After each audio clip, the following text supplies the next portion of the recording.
Australia's Great Barrier Reef, home to more than 700 islands scattered along its entire 2,000-kilometre length.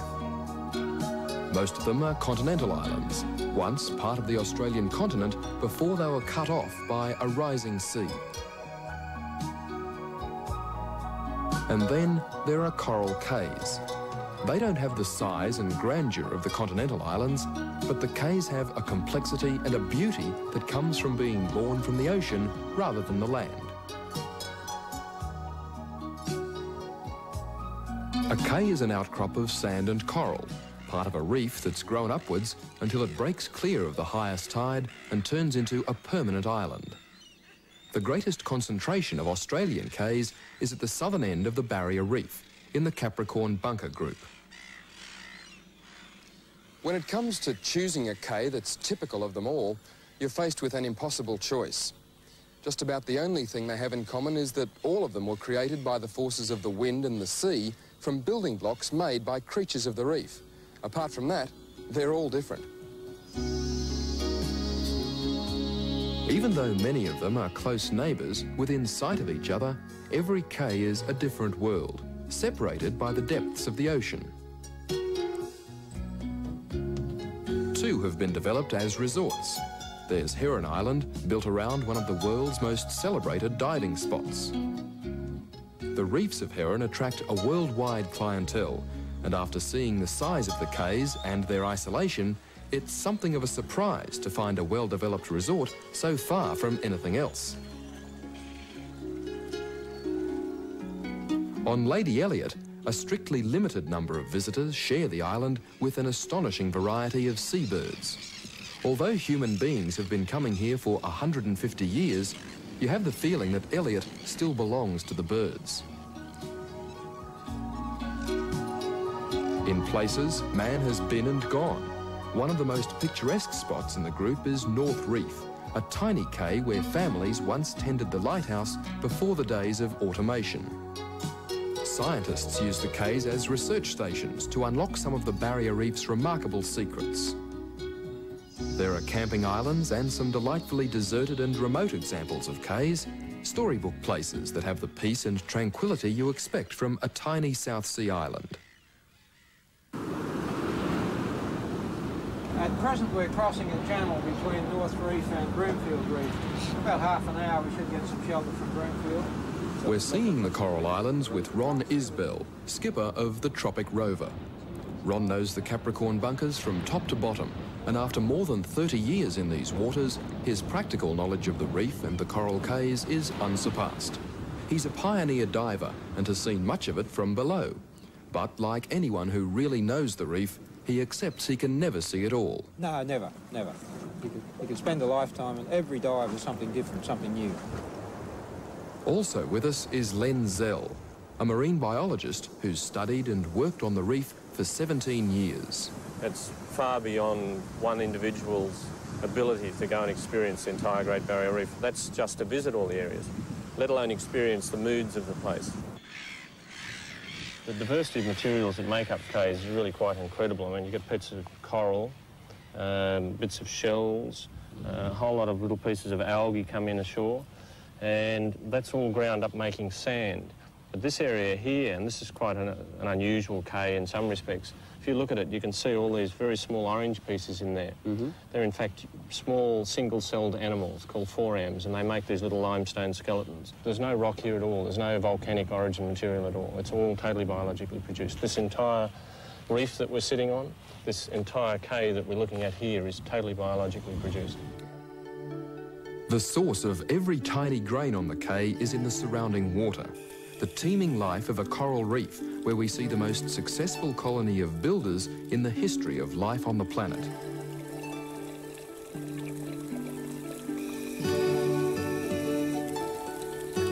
The waters around the southern cays are crowded places even by the standards of a coral reef. Their position near the open sea and their distance from the rivers of the mainland have given them clean water with a richness of coral variety and marine life that's as good as any part of the Barrier Reef. The corals, which encrust every possible surface, are relentless underwater colonisers who have been building the Great Barrier Reef for millions of years. The cays up above are only the tip of the structure. The corals are living animals. Waving polyps extend from the surface to feed on creatures even smaller than themselves. A few of the extended tentacles sense a threat. A danger signal is flashed through the colony and they all withdraw to safety, very much the response of an animal. When a coral dies, what's left behind is a hard limestone skeleton which is broken down into smaller pieces, some finer than grains of sand. The skeletons that remain become the base for new colonies.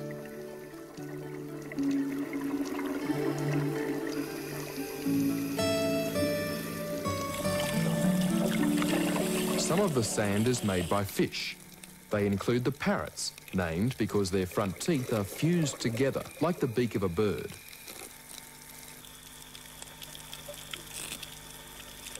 They constantly peck at the coral, eating an algae that grows with the polyp. After the parrotfish has finished grazing like a marine goat, the pieces of coral taken in with every mouthful are crushed and expelled as more sand for the ever-growing base of the coral cay. The breakdown of dead coral creates new opportunities for life and some remarkable behaviour. A blue tuskfish is so preoccupied that it ignores our presence.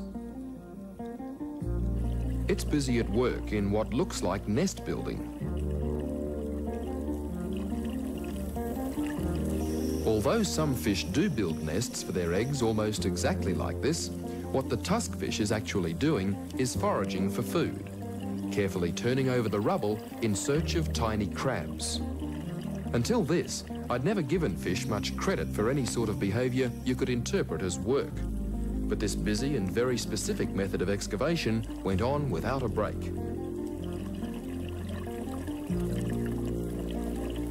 Other fish aren't so fussy. Opportunists who'll eat practically anything on offer. It's easy to attract a miniature feeding frenzy by scraping the flesh of a dead fish. But inevitably, where there are smaller fish, there are bigger ones, and they include that bogeyman of the deep, the shark.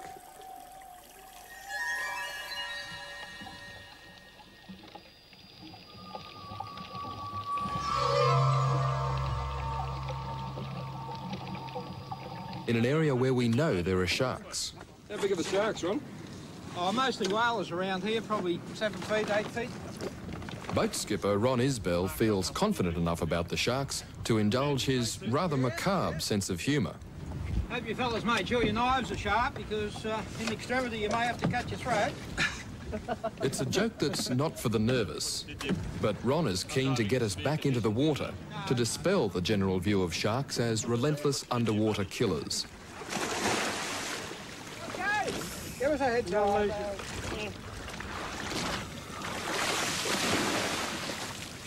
Good, good.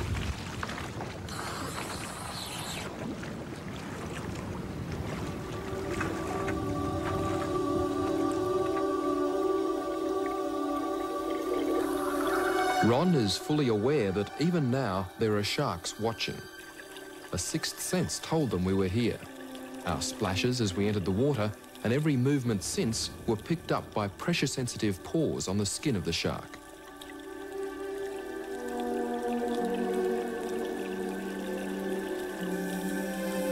When fish are speared, their dying movements alert the shark that there's easy food nearby. Ron fills the water with particles of dead fish. Our efforts to attract a shark could also be a classic lesson in what not to do if you want to avoid them. The smaller fish become excited in their feeding, and finally, the activity, the smell and taste of food and scraps lying around for the taking is too much.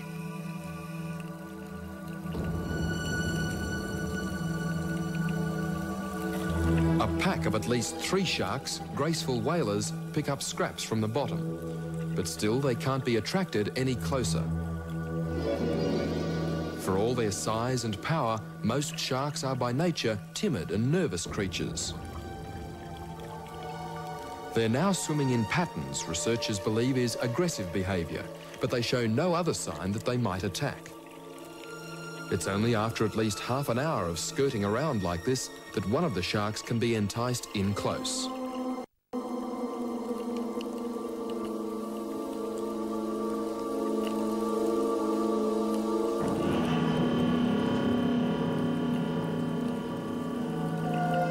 Even divers with a long experience of sharks would not be doing this without a shark-proof cage. But what would be terrifying for most people is an ordinary event to Ron Isbell. It's a thrill, it's a buzz, there's no doubt about it. They're a little bit like dogs. As long as you don't make any sudden movements and scare them, they'll just come in and act very gentle with you. But is there any danger in actually holding a piece of fish out like that? Not with that particular shark, because he wasn't making the actions which would indicate that he was going to snap at anything that came along. So you were quite confident at all times? Oh yeah, had no problems there, none at all. There was one or two down there. What if you encountered a pack? Would that present any difficulties? Oh, that is different because you can't watch them all at once. It's okay while you can see 2 or 3 sharks and see them coming in, but they will sneak in behind you, and before you know it, there's something wiring at the back end of your wetsuit, you know? In underwater terms, Ron Isbell comes as close as anyone can to seeing it all.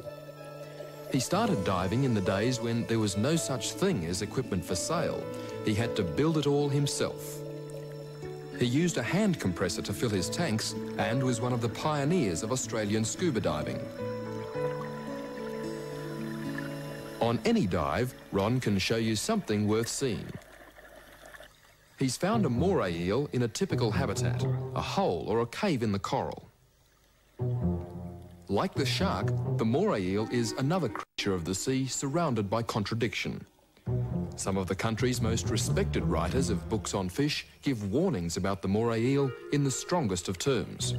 They've been described variously as savage, aggressive, pugnacious creatures that can attack without apparent provocation. Other authorities say they're rare and reluctant biters. Ron is unconcerned but careful about hand-feeding fish to a set of fangs that are razor-sharp. This one isn't as large as they grow, but it is untamed.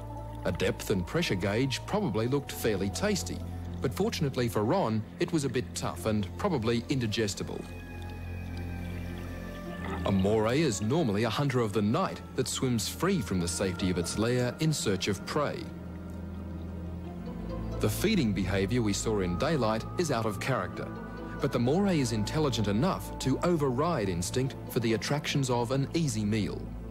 And it's this apparent intelligence that's led to so many contradictions over its true nature.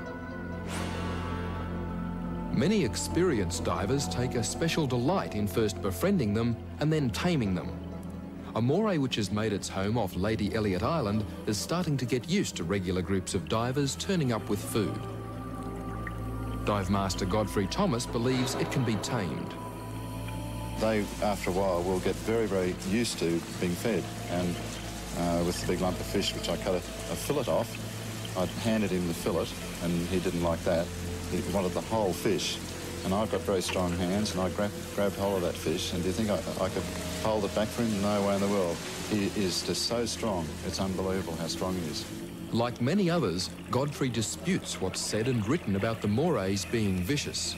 They're a very aggressive-looking animal because they are always opening and closing the mouth, and they've got quite a nice set of fangs, as you've probably noticed. And but they are actually a fairly peaceful animal, and they don't really attack divers. These two eels on the reef at Heron Island have nicknames, Harry and Fang. They're very tame. Dive Master Harry Hornstra often hand feeds them, strokes them, and even picks them up. Fang's name was given because of a nasty bite in the past. We were assured it was accidental. And there's Olive, another Heron Island moray. They don't come much bigger than this specimen. The white spots on the head and mouth are wounds, probably from a fight with another eel. There's no disputing that the moray is a dangerous animal. Its backward-pointing fangs are razor-sharp, If it does bite, the jaws can lock onto your flesh and leave an extremely nasty wound.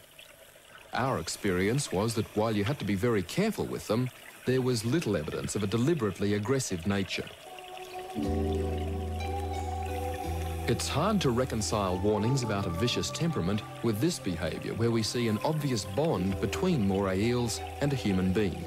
It proves that it is possible to at least train a moray eel, even if it can't be completely tamed.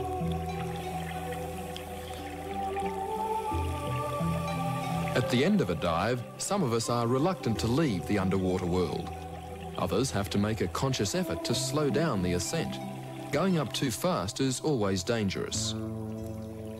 Slow it must be, despite the urge to reach the air and talk about the experiences down below. Woo! Oh, that was incredible stuff, mate. Thank you very much. Oh. Time to get the party frog off. You won't find sharks and moray eels on every dive, but the enthusiasm, even for experienced divers, never seems to fade in the waters around the southern cays of the Great Barrier Reef. Oh, another one of those this afternoon. Tonight. And tonight, yeah, sure, no problem. Southeasterlies coming in here. These big, strong waves hit that reef, they smash off bits of coral, break off the algae, and they transport it over onto the top of the reef like this. But when the waves come around the cay like this and meet, around the reef, I should say, they meet in the middle like this, lose their energy and dump the sand, and that's how the cay forms. And just builds up and out from there. Yes, it's a tremendous process. It's a general rule that doesn't always apply. Some cays form at the other end of the reef when lumps of coral are piled up by the waves. And occasionally, a reef will throw up two cays, like mirror images of each other. After millions of years developing the reef platform, the growth of a cay from birth to maturity is comparatively fast. It's measured in mere centuries. At first, the sand of a newborn cay is below the high tide mark. Gradually, a mini island or a spit of sand is high enough to remain exposed at all times. When birds discover the sand stays high and dry, it becomes a convenient resting place and a future home for nesting. The first vegetation takes root and the cay keeps on growing in size. Probably around 1,000 years after the first sand broke the surface, the cay is a substantial place. Rainwater is trapped, birds and animals have established colonies, and small forests are thriving. An island created by the wind and the sea has come alive.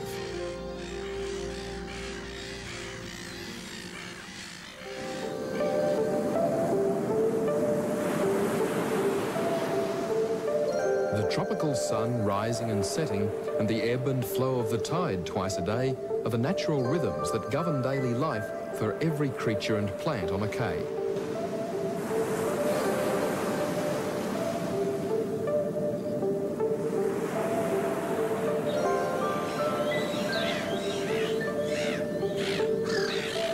First light belongs to birds. Seagulls, as usual, scavenge for anything they can find. The beach birds rummage for breakfast in a dawn patrol along the high tide mark. Reef herons, some grey, some white, are taking the first graceful steps of the day as they hunt on the tidal flat.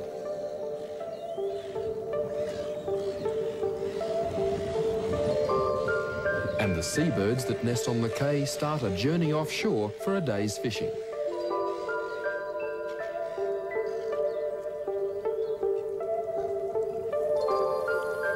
Below the surface, the greyness of first light is giving way to the multicoloured world of daytime. The first fish of the day are emerging, moving out from nooks and crannies in the coral for a day's grazing or hunting. Immersing yourself in someone else's world, an ecosystem that's not ours. I mean, there is still so much to know, so much to learn and understand, and the novelty never wears off. Tina Dalton from the National Parks and Wildlife Service, a perfect companion for diving on a reef that's part of the world's largest marine park. The full light of day shows us the meaning of richness of life around a cay. You'll find more species of fish on a coral reef than in any other part of the sea. When you look at a fish, you think, oh, I've heard about it doing this, or I've read about it doing that, so you look to see if, just possibly, if you're lucky, it might just do it. And occasionally, you know, some quite extraordinary things do happen while you're there watching. Manta rays. An encounter with these underwater giants is like finding a living sunken treasure. They're like nothing we expect to find on Earth. So large and bizarre looking, yet so gentle and harmless, feeding only on plankton, some of the smallest creatures in the sea. And something else extraordinary, another fish that seems to fly in the water, this time on a smaller scale. The oriental flying gurnard, or robinfish, is rarely seen, let alone filmed. And you can see why when he decides to leave. It's up periscope and full speed ahead.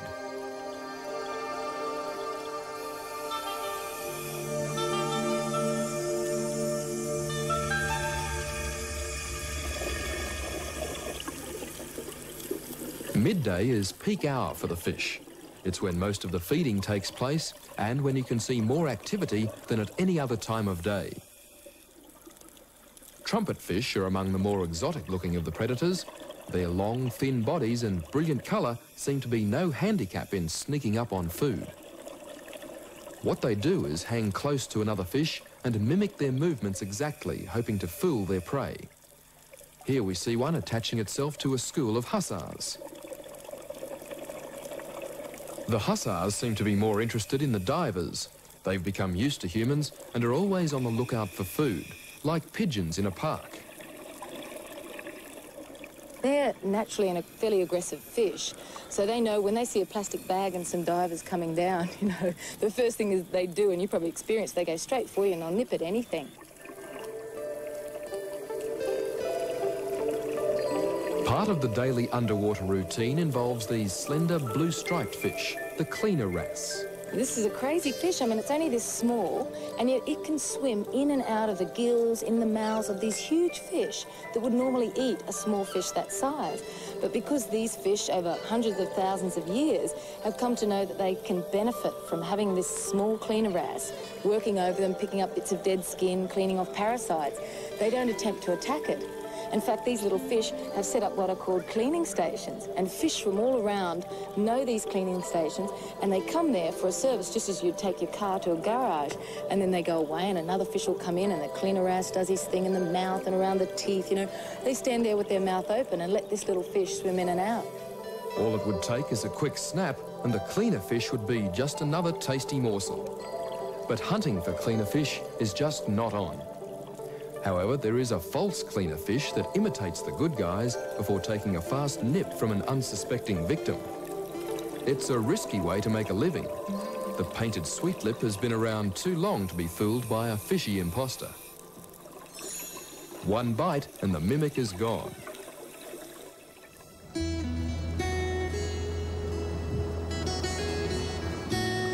A day in the life of a coral cay takes on a different character as the light fades.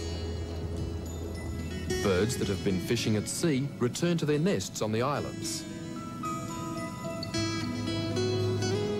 After a day buried in the sand away from the heat of the sun, a large baler shell has been found crawling in the shallows. Its fleshy mantle fully extended for hunting, the baler has one of the early starts on a night shift that's taking over right across the reef and the cay.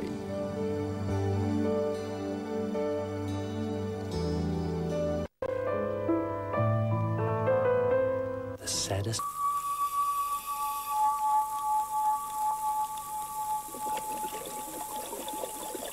As divers, the night is when we are most aware that we belong in another world. That we are intruders into a foreign, unnatural environment. A night dive gives a sense of excitement and a premonition of danger.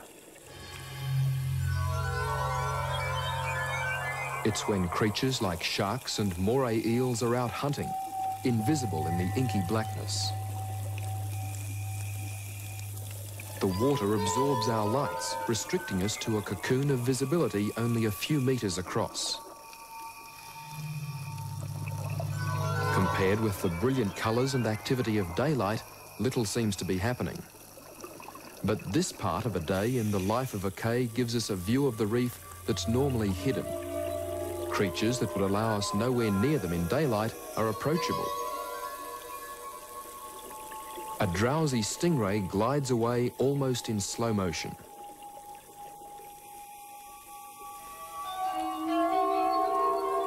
Even after contact, there's no attempt to use the poison barbs in the tail.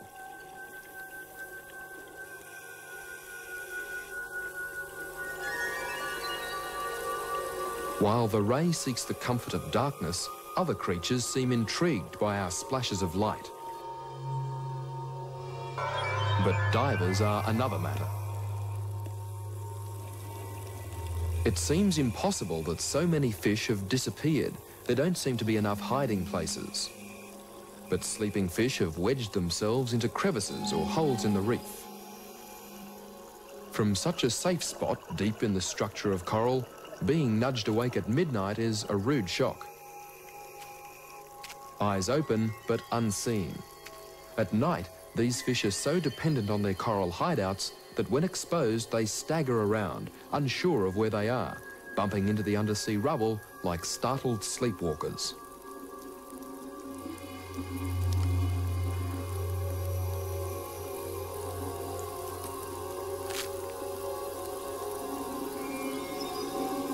Surprisingly, we find an old boat engine.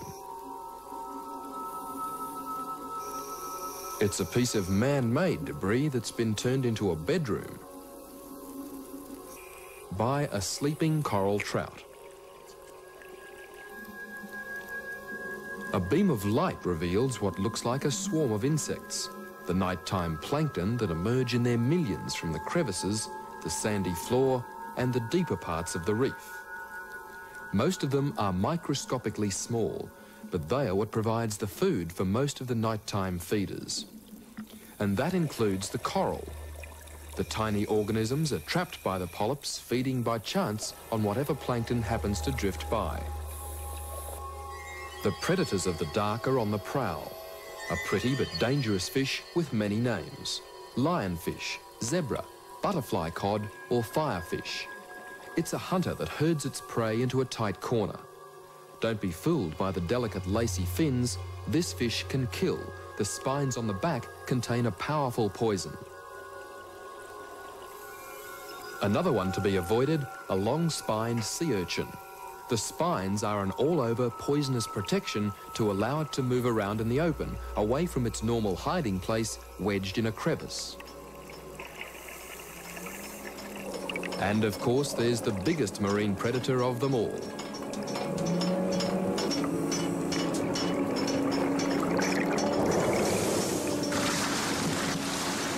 Human beings trawling the ocean bottom between reefs pull up a remarkable sample of the life that's found in areas known scientifically as the interreefal zones. The diversity of catch you've got here is just phenomenal. Food. In a lot of Asian countries, for instance, they probably eat all of this. Here's a beautiful red spot prawn, very popular in Japan. That prawn alone would be worth... Gordon, what would this be worth in Japan? A couple of bucks each? Probably $3 to $5 worth in Japan. But the red spot prawn, beautiful eating, beautiful. These guys that work on trawlers really get to know these animals, and one of them was saying a while ago, oh, fantastic, there's a biologist on board and we'll ask you all about the animals. And I said, come on, man, you know a lot more about these animals than I do, and they really do. Bearded girl with sharp spikes, hurts like hell. A pufferfish. It's got a lovely set of teeth on him. He'd bite your finger off as fast as look at you. Take it right off. Yeah, right? Yeah, really, just like a real guillotine. See how the spikes all bend over that side? Touch them on the other, they'll bend over the other side. He doesn't miss much, does he? Nah. The famous blue ring octopus. That's Those beautiful iridescent little blue rings. Yeah, dangerously attractive, aren't they? That, of course, is a fatal... Yes, that one can be fatal.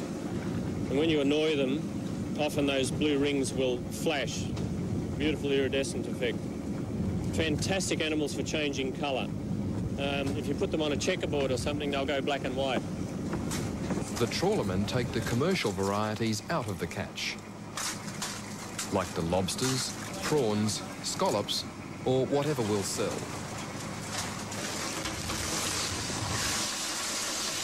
The rest of it goes back to the sea for a second chance at life as another day starts around a coral cay.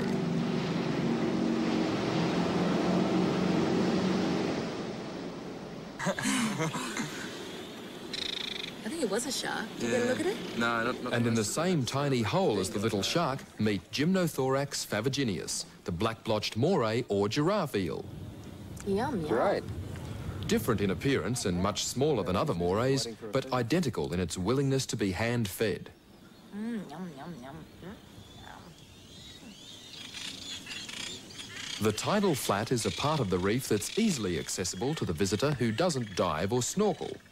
At low tide, you can find a surprising variety of marine life, but when the water comes back, so do the fish, and the reef flat takes on a different character.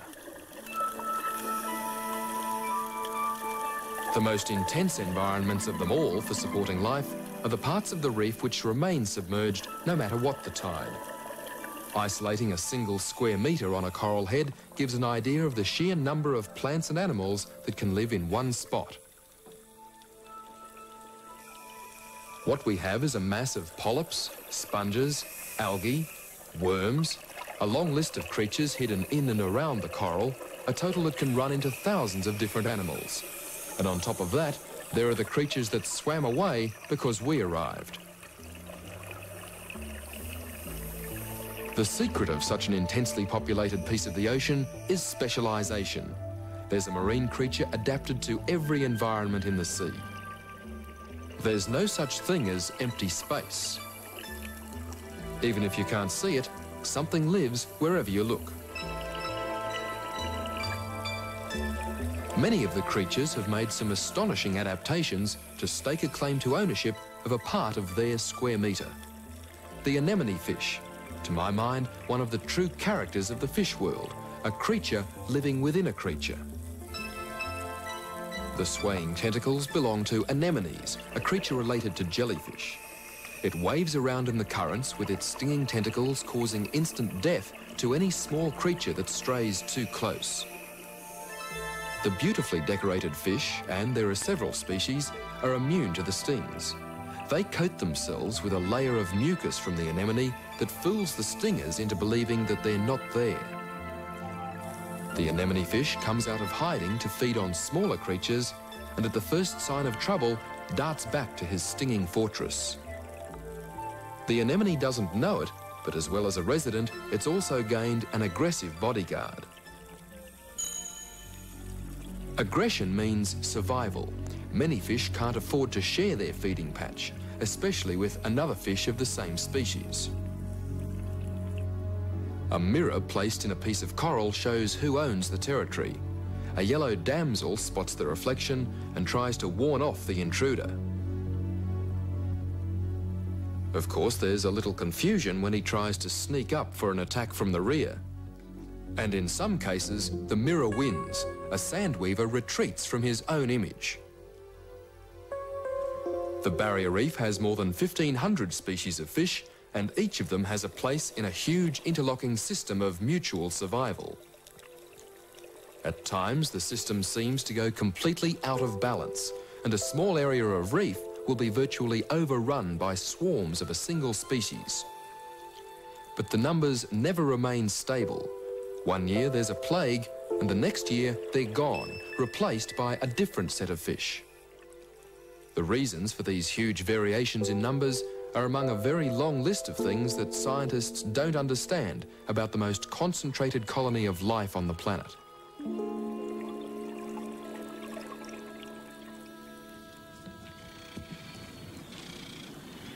Compared with the surrounding reefs, life on the square metre ashore is spread more thinly.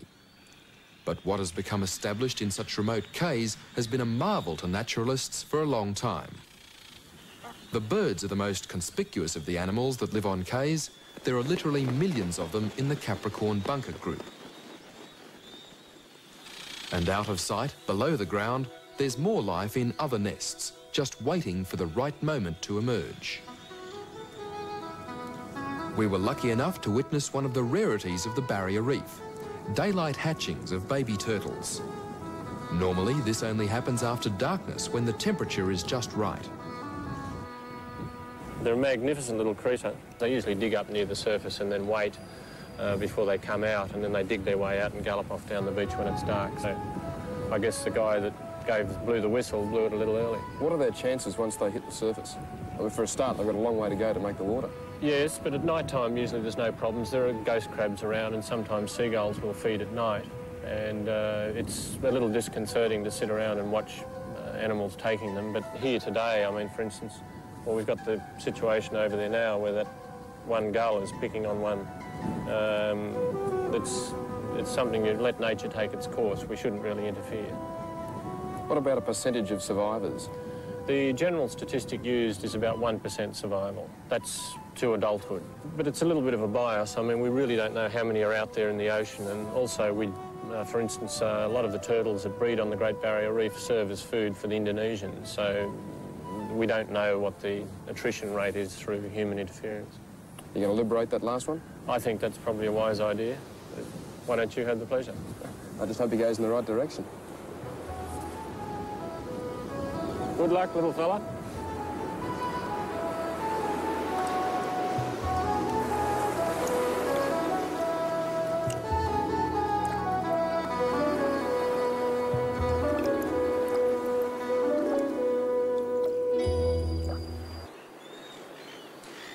These little islands of sand and broken pieces of reef have a life of their own. They don't even stand still in the ocean. A coral island can change position, it expands, it shrinks, and it changes constantly. The cays of the Barrier Reef are just as alive as the coral and the tiny creatures that created them. A perfect example of how a cay can move around is on North Reef. Normally, it would be difficult to measure any movement, but this cay has had a lighthouse on it for almost 100 years. A photograph taken around 20 years ago clearly shows the lighthouse base hanging over the water with a cay behind it. Even though it's still about the same size today, the island has moved around 40 or 50 metres. The sand is 4 metres high over what used to be part of the reef flat. New plants have become established, and the lighthouse looks as if it was always meant to be in this position. It's a process that goes on even when the cay has reached maturity, when it's thousands of years old and has well-established forests. As a marine biologist, Len Zell believes we should take more notice of what nature shows us. If we don't, we can be rather embarrassed by the results. Most cays, if you can look at them from the air, have got a little sand tail that wags according to the weather. The weather's from this way, the tail is that way. If it comes from that way, the tail goes this way. If you put buildings that are near that tail, what can happen is it can accelerate erosion away from that building, and then the building is then threatened with falling into the ocean. So you have these crazy situations where man tries to beat nature with rock walls and concrete walls. Very expensive process. Probably would have been cheaper to pick up the building and shift it inland 20 metres and then not worry about it. Man is very slow to take messages from the ocean. I mean, we're discovering all these things, and it's great with hindsight 20/20 vision to look back and say we shouldn't have built buildings there. But now I think we've got to learn that we've got to take some messages from the ocean. And we've got a very good example happening here right at the moment. I think we should get back to the boat before we have to swim back.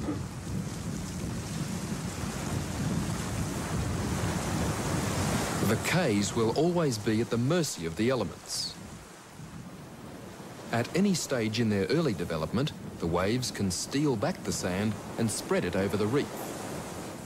Hundreds of years of nature's building can disappear in a stormy afternoon. As for human interference, that can speed up the destructive process, and some of the damage can't even be seen from the surface.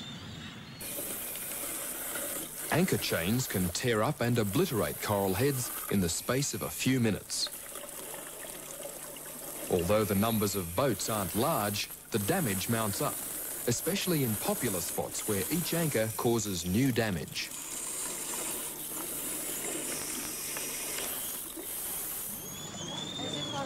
Shake hands. The number of visitors to the islands with resorts shows very clearly just one economic reason why the coral cays are important. The Great Barrier Reef is at the heart of Australia's tourism industry, and the proportion of international visitors is increasing daily. This particular tree. A group of American students taking part of their university course at the Heron Island Research Station. In many ways, they sum up what makes the reef so attractive to the rest of the world. I come from the Midwest. There are no reefs there. There's not even any ocean there. And, this is a wonderful change from cornfields and flat land. Yeah. And snow. And snow, yeah, lots of snow. It's like you'd think you'd seen the most beautiful fish you'd ever seen in your life. You turn around and there's another one. It's just This is a really great place to see a really self-contained environment and just see it really is wonderful. I don't think you could imagine it without being here. Since this is so unique to the whole world, it's a real treasure, and I think that people have to come see it, and it has to always be here. I think it's because it's the only one. It really is very important. Beautiful, complex, and in some ways fragile.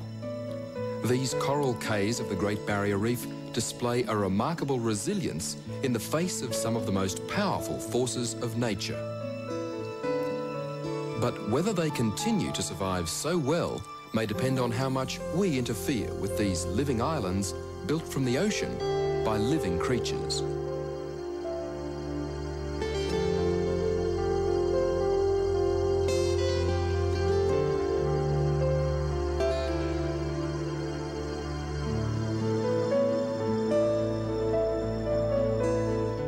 And it's certainly an amazing show. Inside the Reef will continue in our world next Sunday night at 6:30. But now don't go away. 60 Minutes will keep you entertained next on 9. And at 8:30, share the incredible true story of the man they called the King of the Olympics. He bargained with Hitler and kept the Olympic ideal alive for over 50 years. His passion for sport surpassed only by his love of women. King of the Olympics. Meet him tonight at 8:30.